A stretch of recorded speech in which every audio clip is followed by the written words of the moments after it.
Is there anyone here today who does not thrill at the sound of those Huey blades? It's the sound of our war, the lullaby of our younger days. And to someone who spent time in Vietnam with the grunts, I have to tell you, that noise was always a great comfort. It meant that someone's coming to help, someone was coming to get our wounded, someone was coming to bring us water and ammo, and someone was coming to take our dead brothers home, and someone was coming to give us a ride out of hell. And we hardly ever talked about it, except here, when we came up here together.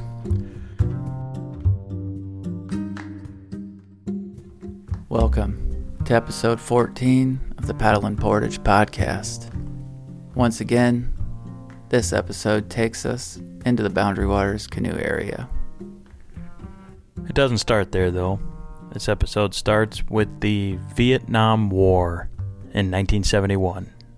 One of the voices you will hear today is of Jim, who was drafted into the war and served as a helicopter pilot, flying throughout the conflict in Vietnam. And that brought his path parallel with his eventual pal, Herb. I'm Jim Crigler. I'm from Winona, Minnesota, and I've been coming up to the Boundary Waters for a little over 30 years. And most of the time that I came up here, I came up with a gentleman that I flew helicopters with. I'm a Huey pilot from Vietnam, and my best friend in life, Herb Koenig, and I have spent over 300 days here in the Boundary Waters. Today's episode of the podcast is a really important one. Every episode is important, but out of a desire to not interrupt the flow of the story today, we're going to bring you the important word from our sponsors right here at the beginning. Don't forget to give them the same love they give to us. Hi, I'm Laura Mullen, co-founder of Bent Paddle Brewing Company in Duluth, Minnesota. Here at Bent Paddle, we make quality craft beer and hemp cannabis beverages from the clean water of Lake Superior. On your way up to the BWCA, be sure to check out our Lincoln Park Craft District tap room to get a stainless steel or growler to go, or find Bent Paddle at restaurants, bars, and liquor stores throughout Minnesota. Let Bent Paddle be the bridge that lets good memories and conversation flow while you're reflecting on the perfect campsite or the splendidness of the Northern Lights. For more info, visit bentpaddlebrewing.com or check us out on Facebook or Instagram. Cheers! This is Mark Savoy with Solbakken on Superior. Solbakken has 6 motel rooms and 6 charming cabins located on the shores of Lake Superior. The motel rooms are the perfect place to stop over either on your way in or your way out of the Boundary Waters Canoe area. Visit our website at Solbakken on Superior to make your reservations today. And here's the thing about our sponsor messages, too, that are really important is the reason we're able to give this podcast that has a lot of subscribers and people that follow it for free is because of our sponsors. So it's authentic when we're saying, please support them. They show this love to us, and we then can give you the podcast these types of stories that we're going to hear today. Really powerful stories from the Boundary Waters with no charge to you to soak in these stories about paddling and these amazing things that we get to share and people we get to meet through the podcast. So seriously, help them out, support them. They're local businesses. That's who we're working with when we talk about sponsor messages, including at Stone Harbor Wilderness Supply in Grand Marais.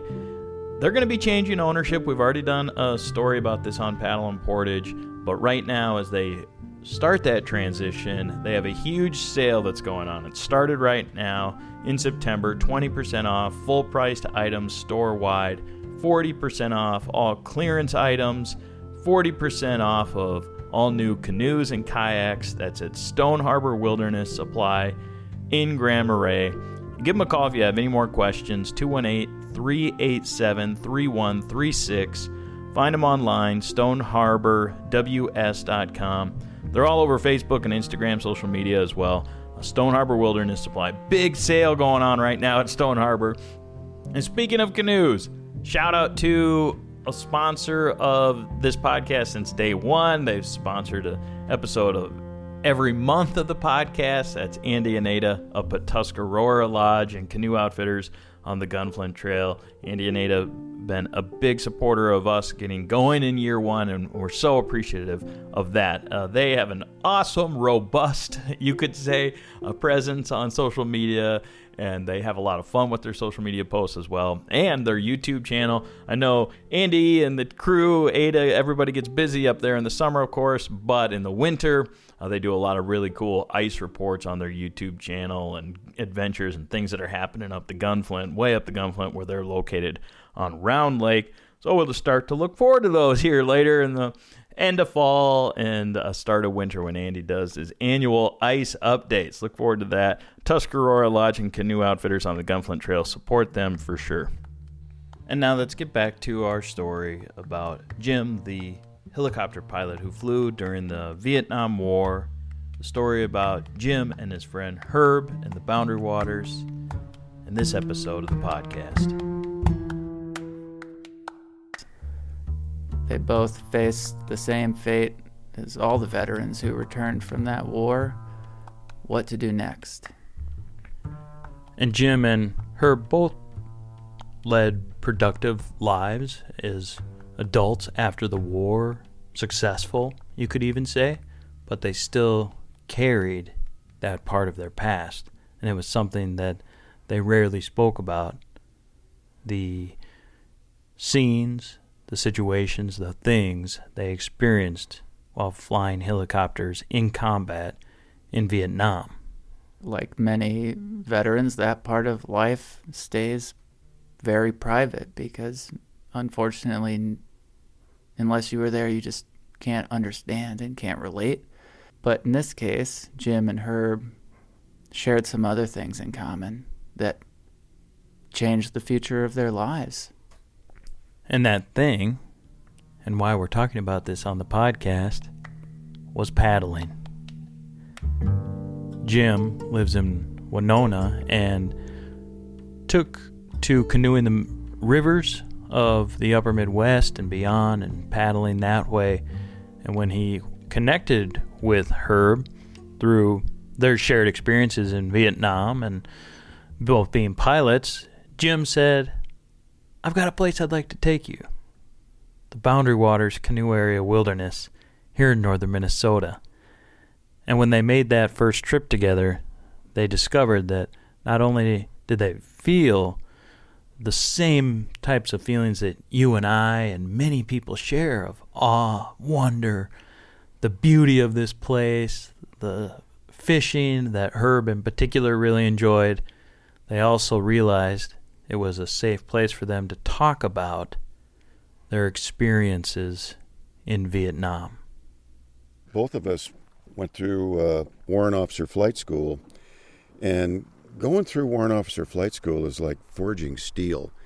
I mean, there were 240 men in our class, and 98 of us graduated, so it was not a very high rate. And basically, they worked really hard to get you to quit, okay?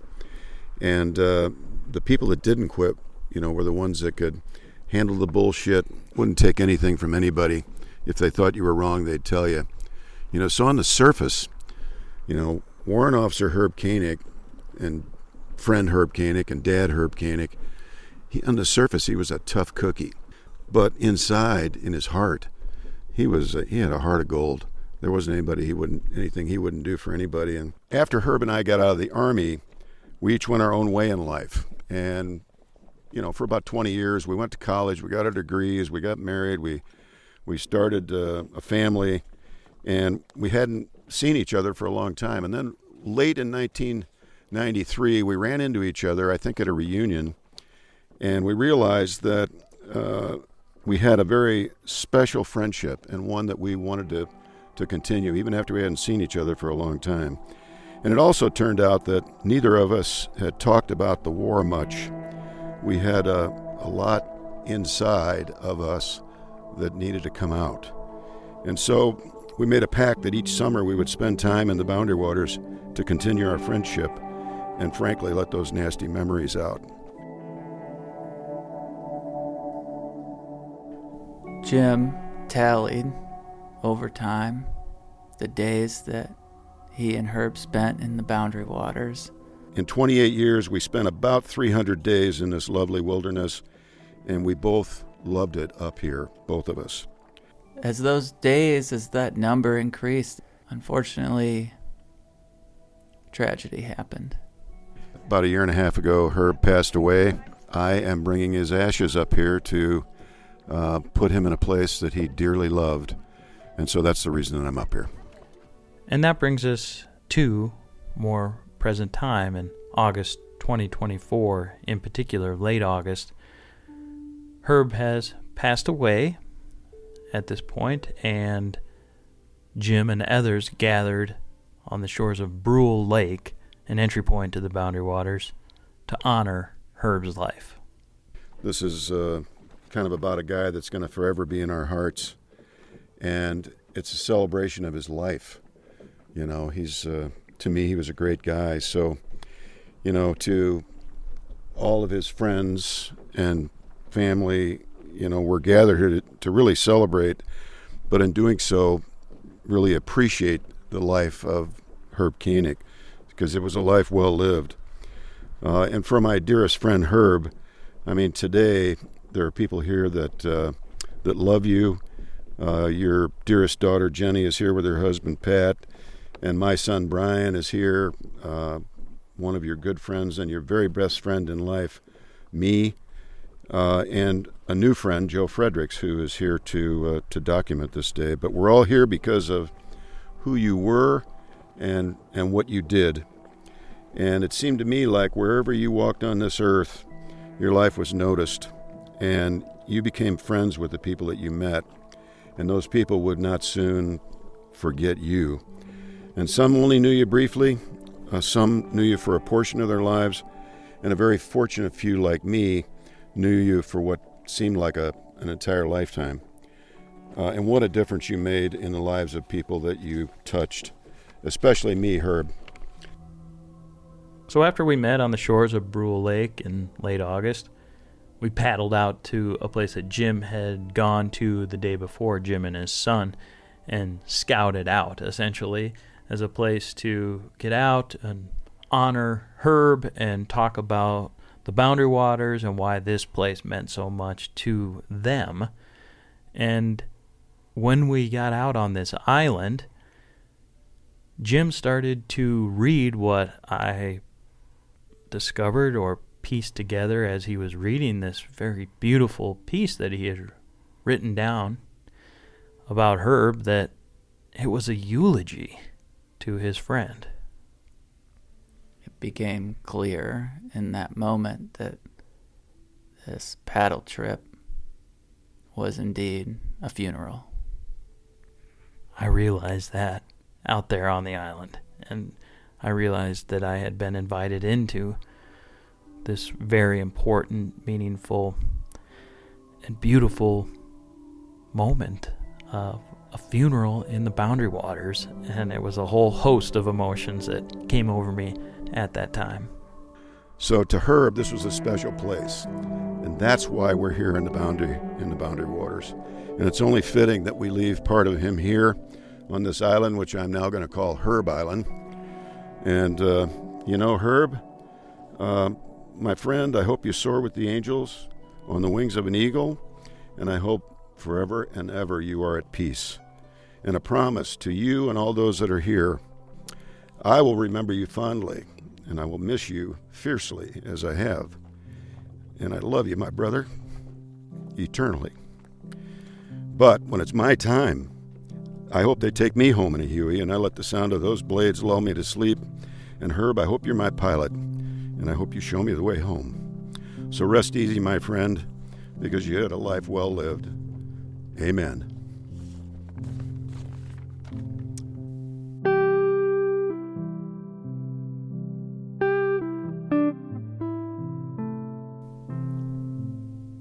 As with any honoring of the loss of a loved one, after the ceremony, somber component concludes, everyone shifted into a space of sharing and telling stories. I'm Jenny Koenig. I'm Herb's daughter, so I brought the ashes out here for it to help, spread them where he wanted. And I've come up here about 3 times with him before, so it's nice to be here. Just sad to not have him here with us.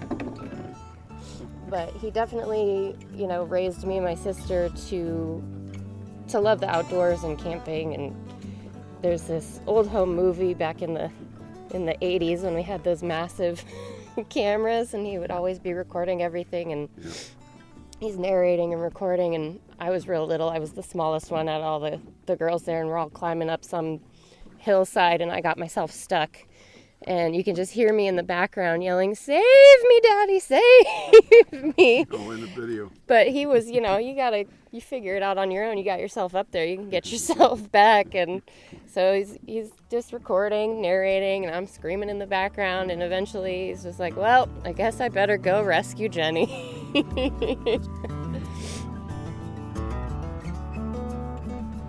I'm Brewing Crigler. I'm Jim's son. I've been coming up here more times than I can count, but often with Herb. He just showered outside of the lake, up on the hill where you're supposed to. But then he goes into the water to kind of, final rinse. And this couple comes by on a canoe. Do you remember this? And He's naked. He's naked in the water. And they were asking about a campsite, and Herb doesn't care. He just comes out of the water, dang-a-lang, hanging in the wind, holding a map, and is like talking to this couple, pointing to a campsite, just butt naked, and they're just kind of like, okay, thank you. Well, the couple was exhausted because this was 7 o'clock at night, in July. We were on Lake 2, and they'd been paddling all day, and you could tell. Sometimes couples paddling all day get a little snippy with each other, and you could tell the guy was in trouble. There was 2 canoes, and both guys were in trouble because they couldn't find a campsite. And Herb was naked as a jaybird, and he looked at that map, and he goes, "That campsite right over there is open." And it was so funny to watch the looks on these people's faces when this, old guy with, wrinkly little butt gets out and points over towards a campsite.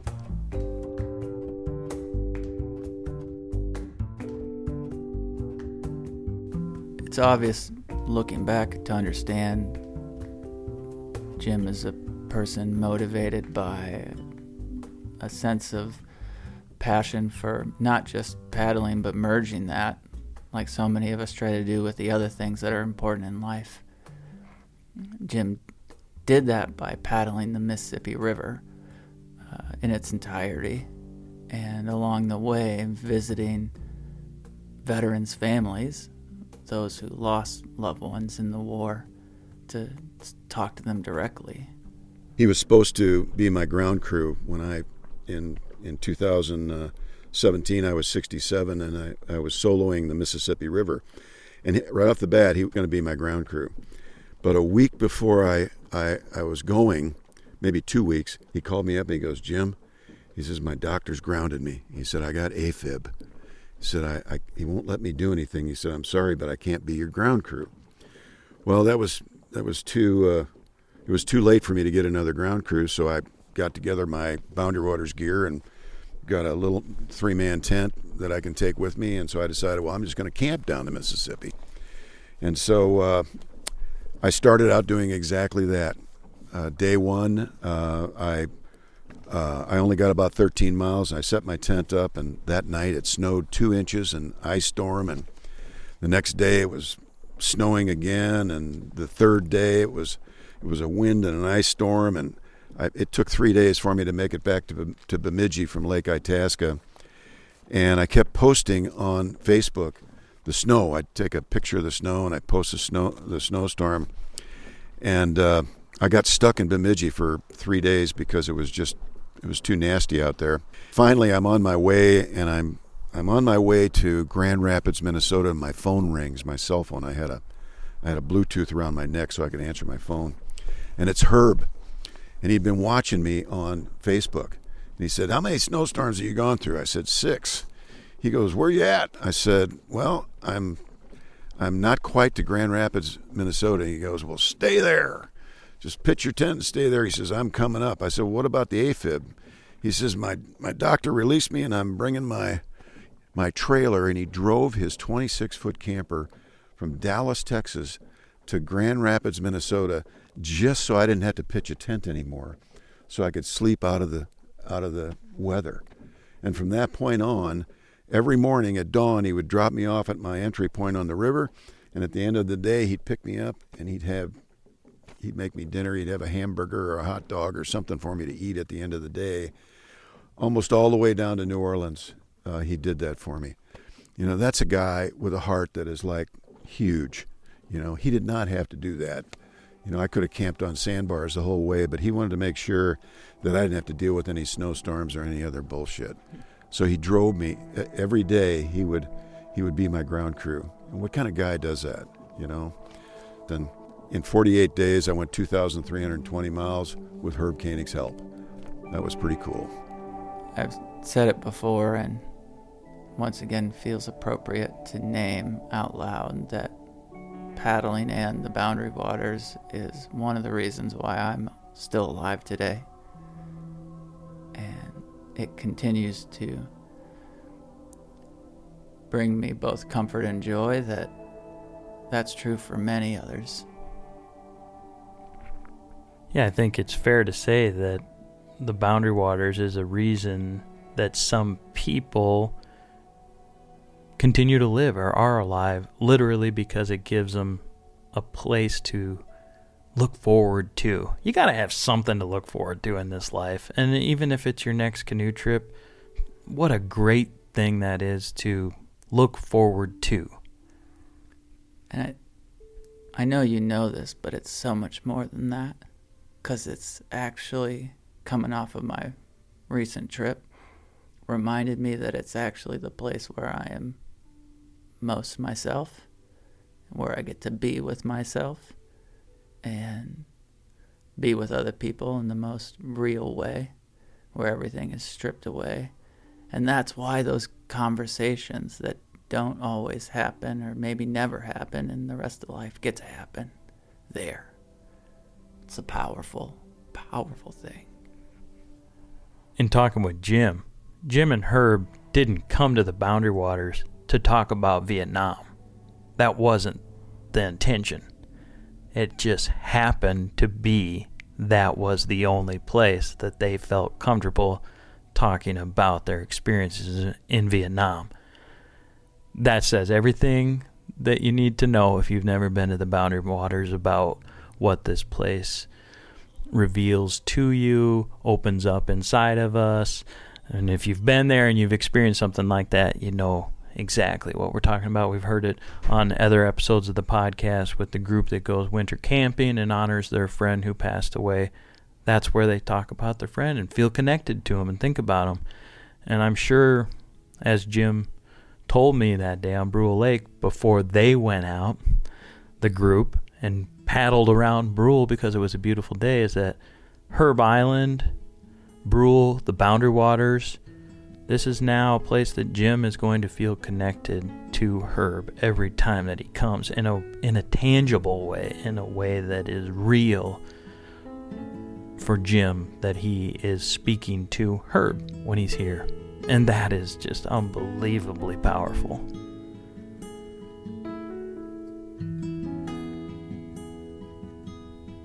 I got to you there. Yeah, and that was happening out there in a way that, it was a funeral in the Boundary Waters, and tears were shed from Jim, a stoic Vietnam veteran, and others in the group. So it was, like being at a funeral. All of those emotions, the highs, the laughter, the rawness of death and passing on and into the next, and these things that happen at a funeral. On behalf of yourself, Joe, and me and our community of paddlers, I want to thank Jim and company for inviting us all to be a witness to the experience, and Jim's courage to continue to make the choice to use his life as a source of courage and comfort and encouragement to everybody that he possibly can reach. Thank you, Jim. And Jim has some work that he's still sharing with the world that you can find. Exactly. You know, we met Jim at Canoecopia in 2024 in Madison, and he started to talk about his love of the Boundary Waters, his passion for paddling, including the Mississippi River that you mentioned, the solo trip that he did. And he has a book out, Mission of Honor. You can find that. I've read the book. I ordered it after Canoecopia. It's about Jim's story and how he was drafted and ended up in Vietnam as a pilot just like Herb, and how his life was shaped by that experience. And Jim's also working on a book about the paddling experience, and that wasn't just I'm Jim paddling down the river to experience it. It was about Gold Star families and connecting with families of veterans who passed away, particularly a lot of Vietnam veteran families who had lost a loved one in the war. So Jim has a lot of stories that are about as real as it gets, and being around Jim is about as real as it gets. But as you said, thank you to Jim and the family for allowing us, you and I, but our listeners, this community, the paddling community, to be a part of a funeral in the Boundary Waters. That is what an honor to be included in that. So we cannot sit and express enough gratitude ever. Just know we appreciate it. And of course, thank you to our sponsors who have so patiently waited to the end of this episode to have their voices heard. We love our sponsors because they love the wilderness. They are invested in this community of people and are committed to continue to get us out there. So don't forget to support them the way that they support us. Hi, I'm Ingrid Lyons. I'm the Executive Director of Save the Boundary Waters, and I'm that person who sends you way too many emails. But also, if you don't get our emails, you should probably go sign up. Save the Boundary Waters is a proud sponsor of Paddle in Portage. We work to protect canoe country so that folks can paddle in Portage in northeastern Minnesota for generations to come. Did you know that the Boundary Waters is America's most visited wilderness? Not only is it one of the country's most iconic and unique landscapes, but its 1.1 million acres of lakes and boreal forests offers something for everyone. People have long found inspiration and strength in the Boundary Waters, and now the wilderness needs you to speak loudly on its behalf. The future of this special place is at risk, threatened by America's most toxic industry, copper mining. Thanks for reading all the emails from us. I know we send a lot, but clearly there's a lot at stake for canoe country. You can make a difference. You already have. Join us in the effort to protect the Boundary Waters for generations to come by visiting our website at savetheboundarywaters.org to learn more. We here at Cascade Vacation Rentals know that life has a tendency to be overwhelming at times. Busy schedules often leave many people feeling overwhelmed and disconnected. That's why we're here, to offer you the space and opportunity to reconnect to what's important. We have one of the largest selections of privately owned vacation rental homes and cabins on Minnesota's North Shore of Lake Superior. Have access to the BWCA practically at your doorstep. Visit us online at cascadevacationrentals.com and book your dream getaway today.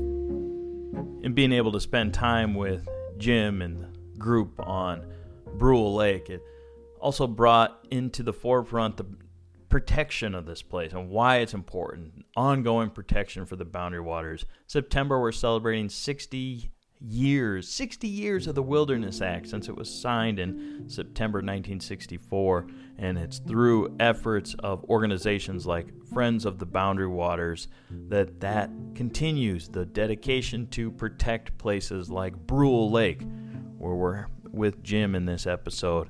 Places all around the Boundary Waters in northeastern Minnesota, this huge region of clean, pure water that so many people rely on and come to see and put a paddle in the water. Friends of the Boundary Waters, find them online. They're a great supporter of this podcast. Thank you again to Jim and everybody who paddled out there for Herb's funeral on Brewing Lake in the Boundary Waters. And we're going to end this episode with some stories of Jim and Herb paddling right here in the BWCA wilderness. And I have 100 stories, and that would take a long, long time. So I'm not going to tell all 100 of them, but the first time we came up here, we did a loop from Fort Town up to, from Mudrow to Fort Town to Horse Lake, up the Horse River, up Basswood River, back down Jackfish Bay to Tin Can Mike. And it was a 4-day loop, and it was really, really special. It was the first time either of us had gone into the Boundary Waters. And I remember as we got into Fort Town and were paddling, a bear just got into the water and got halfway across. And the two of us just looked at that bear. He wasn't 30 yards in front of us, didn't see us. And Herb goes, "Look at that damn bear." And the bear looked at us, turned around, and boogied right back into the woods. And anyway, it was a special, special trip. It took us 4 days to make that loop, and especially Jackfish Bay with the headwind was just exhausting. But we really formed two old. Well, actually, we were in our 40s at that time, so I guess we weren't that old. But we formed a bond of two guys that were in a war together, and we're really good friends. So from that point on, that was just a 4-day loop. But we'd been up here for 2 weeks, and we'd bring our friends and our family, and had some amazing adventures. I remember once on Boot Lake, we were sitting there getting ready to go fishing, and we looked out across the lake and we saw this black cloud that went from the sky all the way down to the water. We had just finished setting up our tents and we're getting ready to do some fishing, and that black cloud kept getting closer and closer and closer.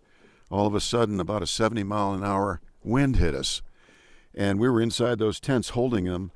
I'm surprised we didn't blow away or trees didn't fall on us, but it was just an amazing experience. Dangerous stuff happens up here, and you got to be prepared for anything.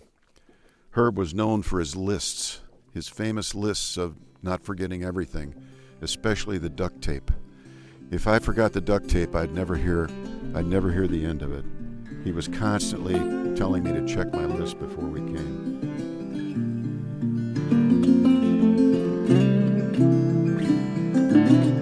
I like to sing when I paddle canoe, feeling, not thinking if the strokes are true. We're gonna get through to the other side. Out in the night, the waves beat the shore. You can hear them pounding, you can hear them roar. Oh, roll me, rock me in my dreams. You can roll me, rock me in my dreams. So I like to sing, I love to dance. I play the fool if I got the chance. All around the campfire light, all around the campfire light, all round, all round, all round the campfire light.